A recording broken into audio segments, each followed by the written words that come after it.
கொடைக்கானல்லேருந்து திண்டுக்கல் போகிற வழியில் கொஞ்ச நேரம் பிரேக் எடுக்கலான்னு சொல்லிட்டு ஒரு இளநீர் சாப்பிட்லாம் அப்படின்னு சொல்லிட்டு நாங்கள் பிரேக் எடுத்தோம்.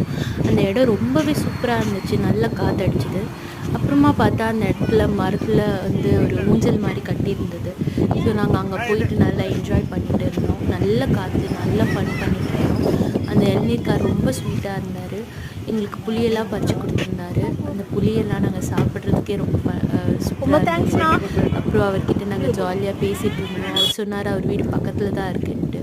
எங்கேருந்து இவ்வளோ புளிய பறிக்கிறாரு அப்படின்னு சொல்லிட்டு பார்த்தா அந்த ரோடு ஃபுல்லாகவே நிறைய புளிய மரம்.